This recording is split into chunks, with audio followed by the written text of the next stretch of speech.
அல்லாஹ் சுப்ஹானஹு வ தஆலா அவனுடைய தக்தீரில் சில விடயங்களை நிர்ணயிக்கின்றான். அவனுடைய இல்முல் கதீம் என்ற பூர்வீகமான அறிவை வைத்து. ஒரு ஆசிரியருக்கு தெரியும் மாணவன் இந்த எக்ஸாமில் ஃபெயில் ஆவார். ஏன்? அவருடைய செயல்பாடு, அவருடைய நடைமுறை, அவருடைய முயற்சி, இவைகளை வைத்து தீர்மானிக்கிறார். இவர் பாஸ் ஆகுவார், இவர் ஃபெயில் ஆவார். இதே மாதிரி படைத்த அல்லாஹ் சுப்ஹானஹு வ தஆலாவும் மனிதர்களில் பாஸ் ஃபெயிலை தீர்மானிச்சிட்டான். எப்படியான நல்ல சூழல்கள் உருவானாலும் இவன் ஃபெயில் தான். என்ன வசதி வாய்ப்பு இருந்தாலும் குர்ஆனை படிக்கிறதுக்கு விளங்குறதுக்கு உண்டான ஆற்றல்கள் கொடுக்கப்பட்டாலும் இவன் ஃபெயில் என்கிறத அல்லாஹ் முடிவு செய்வான். அதே மாதிரி சிலரை அல்லாஹ் பாஸ் என்று முடிவு செஞ்சுட்டான். ஆனால் அது எனக்கும் உங்களுக்கும் விளங்க இயலாது. விளங்குறதுக்கு சில அடையாளங்கள் இருக்குது. ஒன்று, நானும் நீங்களும் முதலாவது உள்ளத்தோடு பேசி பார்க்கணும்.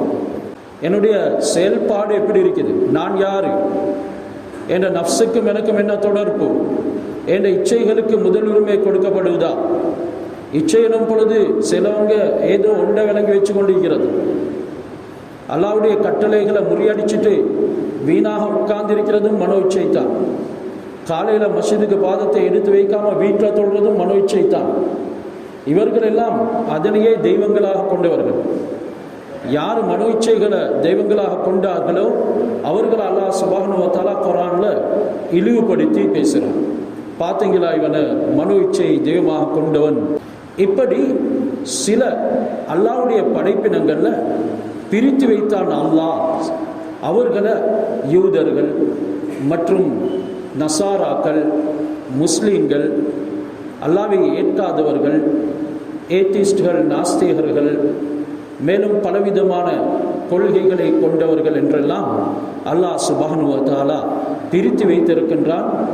இது அல்லாஹ் அவர்களுடைய செயல்பாடை முன்கூட்டியே அறிந்து தான் பிரித்தானே தவிர அல்லாஹ் அநியாயக்காரன் அல்ல. எங்களுக்கு சொல்ல முடியும், அல்லாஹ்வுக்கு எல்லோரையும் நேர்வழிப்படுத்த முடியுமே, ஏன் இன்றைக்கு போர் நடக்கணும்? அல்லாஹ் அவர்களுக்கும் ஹிதாயத்தை கொடுத்தால் எங்களுடைய முஸ்லிம்கள் கொல்லப்பட மாட்டார்களே, எறியப்பட மாட்டார்களே, அவர்களுடைய சொத்துக்கள் உடைமைகள் பறிக்கப்பட மாட்டாதே என்றெல்லாம் நாம் நினைத்து கொண்டிருப்போம். ஆனாலும் அல்லாஹ்வுடைய ஒரு சுன்னத் இருக்குது. குர்ஆன்ல சொல்லுறான், அஹஸிபன் நாஸ் ஐயுத்ரகு ஐயகூலு ஆமன்னா வஹும் லா யுஃப்தனூன். மக்கள் நினைச்சு கொண்டிருக்கிறாங்களா நாங்கள் ஈமான் கொண்டுட்டோம் என்று சொன்னதன் பின்னால அவர்களை விட்டு விடுவோம் என்று? நானும் நீங்களும் ஈமான் கொண்டதன் பின்னால் அல்லாஹ் விட்டுவிட மாட்டான். ஈமான் என்கிறது நான் நீங்களும் நினைக்கிற மாதிரி ஒரு துச்சமான பொறுமதியற்ற வசதி இல்லை. அது எல்லாரிடத்துலையும் போக மாட்டாது. அது யார் மதிக்கிறாங்களோ அவங்கள்ட்ட தான் போகும். மதிக்கிறவங்கள்ட்ட தான் உடல் உறுப்புகளால் வெளியாகும். மதிக்கிறவங்களுடைய வீடுகளில் தான் அவைகள் பிரதிபலிக்க ஆரம்பித்தது. அதனை மதிக்கக்கூடியவங்களுடைய வியாபாரத்தில் தான் அது போகும். அது இல்லாமல் அது நாங்கள் மூமின்கள் என்று சொன்னால் மட்டும் பிரதிபலிக்க மாட்டாது. இதனால் அல்லாஹ் சுப்ஹானஹு வ தஆலா சிலருக்கு சில தன்மைகளை அகத்தே கொண்டிருக்கின்றார்கள். அதனை மாற்ற முடியாது. மாற்றுவதற்கு நாங்கள் சந்தர்ப்பம் கொடுத்தோம் என்றாலும் அவர்கள் அதனை கவனிக்கின்றார்கள் இல்லை. இதனால அவர்களை நாம் அப்படித்தான் வைத்திருக்கிறோம் என்று இந்த யஹூதிகளை அறிந்த அல்லாஹ் கைரில் மக்தூப், அவர்கள் அல்லாஹ்வுடைய கோபத்துக்கு ஆளாக்கப்பட்டவர்கள், நீங்கள் அவர்களை சஃபியுங்கள் என்ற அளவுக்கு அவர்களும் இஸ்லாத்தை ஏற்றி ஈமானை கொண்டு அவர்களுக்கு கொடுக்கப்பட்ட வேதத்தையும் நம்பி எங்களுக்குள்ள வருவார்கள் என்றால் அவர்களை நெஞ்சோடு அணைப்போம் என்கிறது குர்ஆன். அப்படி இல்லாத பட்சத்தில் அவர்களுக்கு சும்மா இருக்கும் நேரத்திலையும் லானத் செய்யப்பட வேண்டும். அதுவும் சதகா என்று சொல்வது ஹதீஸ். உங்களுக்கு சதகா கொடுக்கிறதுக்கு தான் சந்தர்ப்பம் இல்லையா? நீங்கள் யஹூதிகளை லானத் செஞ்சு கொண்டே இருங்கள் என்று எங்களுடைய மாபெரும் ஈமானுடைய விரோதிகளாக அவர்கள் ஆகிவிட்டார்கள். அல்லாஹ் சுப்ஹானஹு வ தஆலா ஒரு காலத்தில் அவர்களை இந்த உலகத்தில் உயர்த்தி வைத்தார். யா பனி இஸ்ராயீல் உத்குரு நிஅமதி அல்லதி அன்அம்து அலைக்கும். பனு இஸ்ராயீல்களே, யூதர்களே, நான் உங்களுக்கு தந்த அருட்கொடைகளை ஞாபகப்படுத்துங்கள். நான் எவ்வளவு அருட்கொடைகள் உங்களுக்கு தந்திருக்கிறேன். உத்குரு நிஅமதி அல்லதி அன்அம்து அலைக்கும் வன்னி ஃபல்லல்துக்கும் அலல் ஆலமீன், உங்களை நான் முழு அகிலத்தாரை காணவும் உயர்த்தி வைத்தேன். அந்த அளவுக்கு உயர்த்தி வைக்கப்பட்ட சமுதாயம், அல்லாஹ் சுப்ஹானஹு வ தஆலாவுடைய ஏராளமான அருட்கொடைகளை அனுபவித்த சமுதாயம் அல்லாஹ் இப்பொழுது வேதனையுடைய அடிப்படையில் அனுபவிக்க செய்து கொண்டிருக்கிறான். அது மூமின்களுக்கு ஒரு சோதனை. அந்த சோதனையில நானும் நீங்களும் வழி தவறிவிடக்கூடாது. அந்த சோதனையின் பொழுது நாங்கள் சீரான விளக்கத்தை எடுத்துக்கொள்ள வேண்டும் என்கிறதுல இஸ்லாம், குர்ஆன், ஹஜ்ரத் ரசூலுல்லாஹ் எங்களுக்கு கூறிக்கொண்டிருக்கின்றார்கள். அல்லாஹ் அவர்களுக்கு நிஅமத்துகளை கொடுத்து விட்டு சொன்னான், அவ்ஃபு பி அஹ்தி ஊஃபி பி அஹ்திக்கும் வ இய்யாய ஃபர்ஹபூன், என்னோட செஞ்ச உடன்படிக்கை நீங்க நிறைவேற்றுங்க, உங்களோட செஞ்ச உடன்படிக்கை நான் நிறைவேற்றேன், உங்களை நான் முழு உலகத்திலேயுமே மிகைக்க செய்வேன். என்னுடைய உடன்படிக்கைக்கு நீங்கள் உட்பட்டால் நீங்கள் எப்பொழுது முறிப்பீர்களோ அந்த நேரம் இந்த உலகத்தில் கொஞ்சம் காலம் அனுபவிப்பீங்க, உங்களுக்கு தோல்வி நிச்சயம் என்கிறதனையும் அல்லாஹ் சொன்னான். அவர்களுடைய வெற்றிக்கும் தோல்விக்கும் மத்தியில் ஏராளமான உயிர் சேதங்கள் உருவாகும் என்கிறதும் அல்லாஹ்வுடைய நியதியாக இருந்தாலும் கூட நாங்கள் அல்லாஹ்வுக்கு மாறு செய்யக்கூடிய நிலைமையில் அப்படியான விடயங்கள் எங்களுக்கு உருவாகும் என்றால் அதை பயப்படுவதற்கு உண்டான விடயம் என்கிறதனை மறந்துவிடக்கூடாது. அல்லாஹ் சுப்ஹானஹு வ தஆலா அவர்களுக்கு கொடுத்த நிஅமத்துகள் ஏராளமாக குர்ஆனிலே குறிப்பிடுகின்றார். சல் பனி இஸ்ராயில், நபியே இந்த பனு இஸ்ராயல்களிடத்துல யஹூதிகளிடத்துல கேளுங்க, கம் ஆத்தேனாஹும் மின் ஆயத்தின் பையினா, நாங்கள் உங்களுக்கு எவ்வளவு தெளிவான அத்தாட்சிகளை தந்தோம். வமை யுபத்தில் நிஅமத்தல்லாஹி மின் பாதி மா ஜாஅத்ஹு, அவர்களுக்கு எங்களுடைய நிஅமத் வந்ததன் பின்னாலும் அதனை மாற்றி அமைப்பார்கள் என்றால் ஆகப்பெரிய நிஅமத்தாக கொடுக்கப்பட்டவர்கள் இறுதி நபி ஹஜ்ரத் முஹம்மது ஸல்லல்லாஹு அலைஹி வஸல்லம் அவர்களையும் மறுத்தார்கள். அவர்களுக்கு ஆயத்துகள், அத்தாட்சிகள் கொடுக்கப்பட்டது, அவைகளையும் தன்னுடைய மனோ இச்சைக்கு ஏற்ப மாற்றி அமைத்தார்கள்.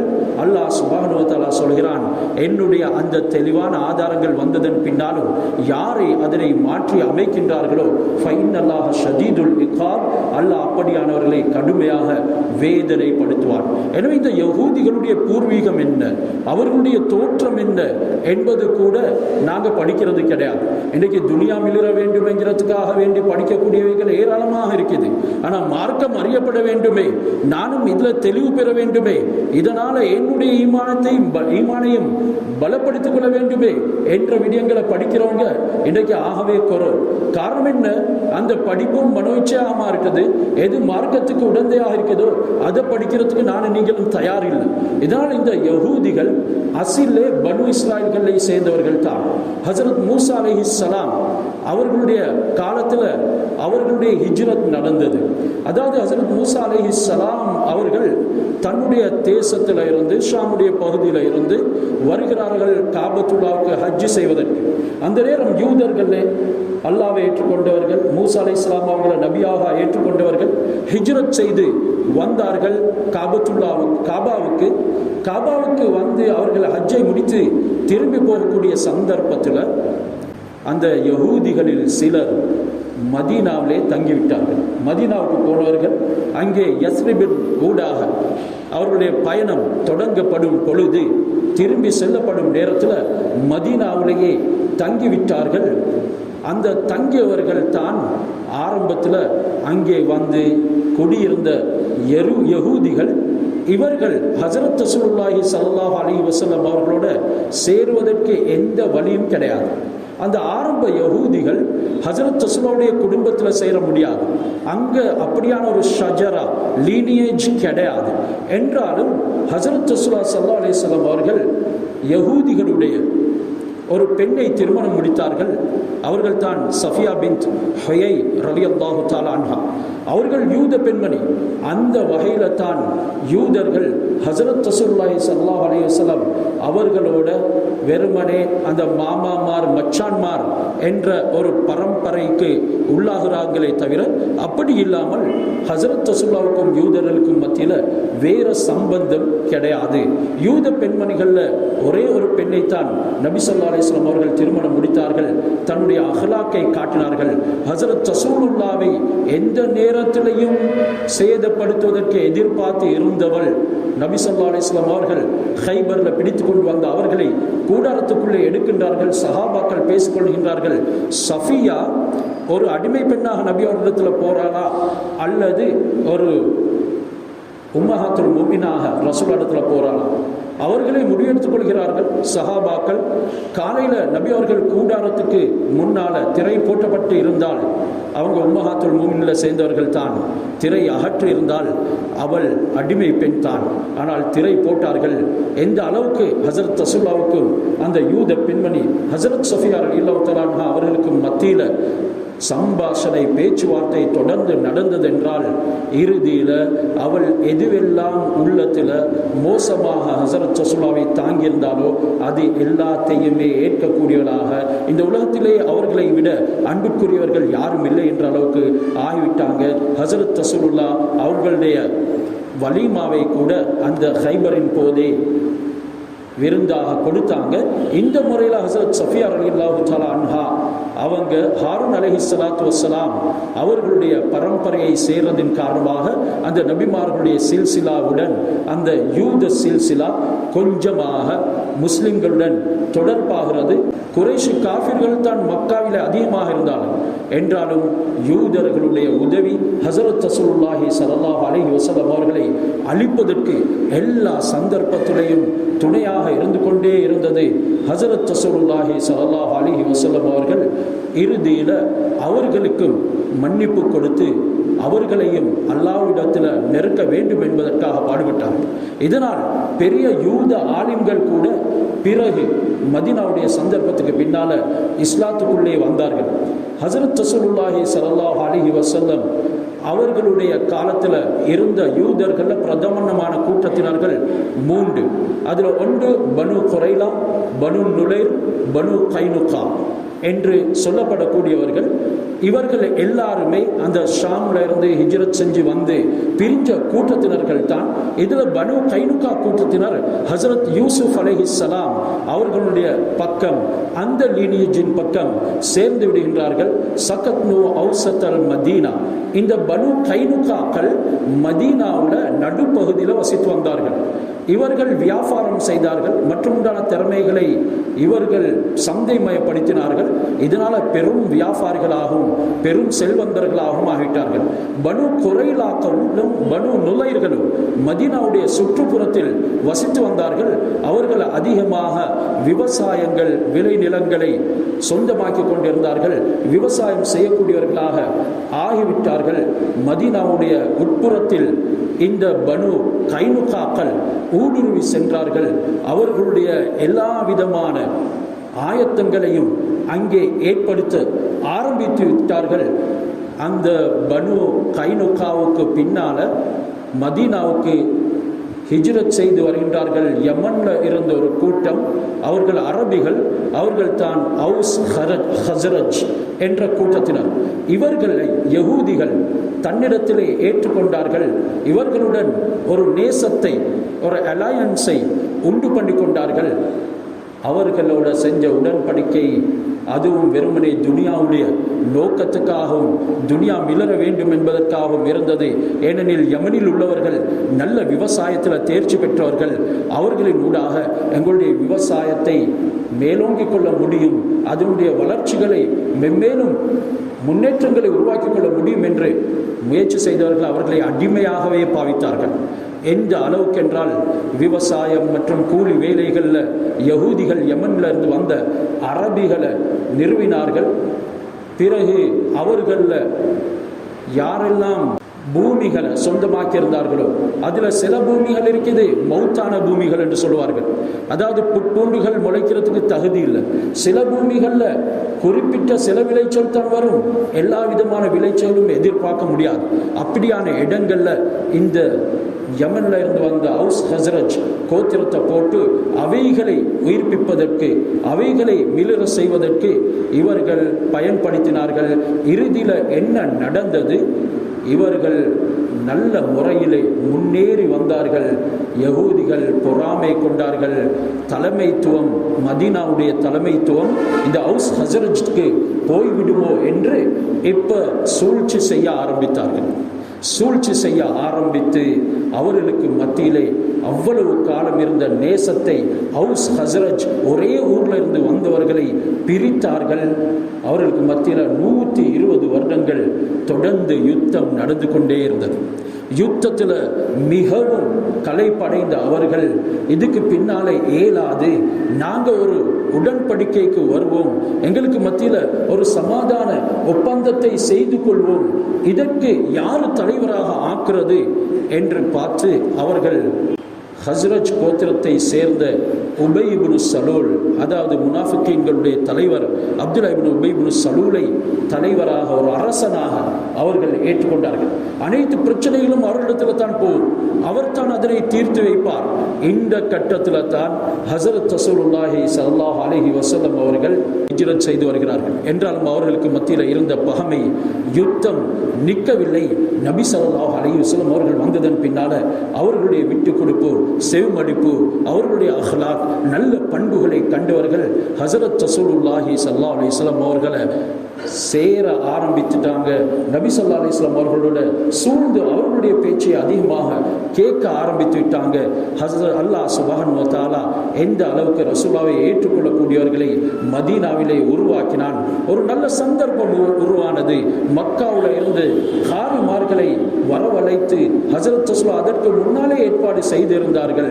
அவர்களுக்கு குர்ஆனை கூட கற்பித்துக் கொடுத்திருந்தார்கள். சில கோத்திரங்களுடைய தலைவர்களும் இஸ்லாத்துக்குள்ள வர ஆரம்பித்தார்கள். எல்லா வீடுகளிலேயும் குர்ஆன் உடைய கற்கை நடந்து கொண்டிருக்கிறது. அனைத்து கோத்திரங்களுக்கு மத்தியிலும் குர்ஆனுடைய விடயங்கள் கூறப்பட்டு கொண்டிருக்கிறது. ஹஸரத் ரசூலுல்லாஹி ஸல்லல்லாஹு அலைஹி வஸல்லம் அவர்களுடைய மார்க்கம் பிரகாசித்து கொண்டிருக்கிறது. எப்படியாவது ஹஸரத் ரசூலுல்லாஹி ஸல்லல்லாஹு அலைஹி வஸல்லம் அவர்களை இந்த மதீனாவில் இருந்து வெளியேற்ற வேண்டும், எனக்கு வரக்கூடிய தலைமைத்துவம் இல்லாமல் போய்விட்டது என்று யூதர்கள் ஒரு பெரிய கூட்டத்தை தன்னின் பக்கம் ஆக்கிக் கொண்டு ஹஸரத் ரசூலுல்லாஹி ஸல்லல்லாஹு அலைஹி வஸல்லம் அவர்களை இறுதியில் கொலை செய்ய முயற்சி செய்தார்கள். மக்காவுடைய வாழ விடல. அல்லாஹ் சுப்ஹானஹு வ தஆலா ஹிஜ்ரத் செய்து போங்க என்று கட்டளையிடப்பட்ட அந்த பூமியிலையும் வாழ விடல. இறுதியில் பல துன்பங்களை கொடுத்தார்கள். நபி ஸல்லல்லாஹு அலைஹி வஸல்லம் அவர்களுக்கு பல யுத்தங்களை நிறுவ சந்தர்ப்பம் ஏற்பட்டது.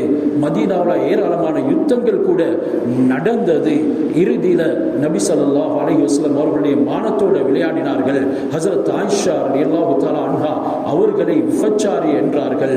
இப்படியெல்லாம் எந்த முறையில் இந்த யஹூதிகள் திட்டங்கள் தீட்ட முடியுமோ அனைத்தையுமே செய்தார்கள். இதுதான் யஹூதிகளுடைய தன்மை. இவர்களை எந்த காரணத்தை கொண்டும் திருத்த முடியாது. அவர்களுடைய பார்வையில் நாங்கள் பண்டிகளும் நாய்களும். அவர்களுடைய தல்முதிக் பெரட்டி பார்த்தால் அதிலே எழுதப்பட்டிருக்கின்றது நஹ்னு உன்சுருல்லாஹ். அரபியிலும் அந்த தல்முதிக் இருக்கிறது. நாங்கள் தான் அல்லாஹ்வுடைய அடிப்படையானவர்கள். நஹ்னு அப்னாஉல்லாஹ், நாங்கள் தான் அஹிப்பாஉல்லாஹ் வ அப்னாஉல்லாஹ், அல்லாஹ்வுடைய மகன்மார்கள், புத்திரர்கள், மேலும் அவனுக்கு நேசத்துக்குரியவர்கள். எங்களை தவிர உண்டானவர்கள் எல்லாருமே வெறுமனே சாப்பிட்டு வெளியில போடக்கூடிய அசூசைகள்.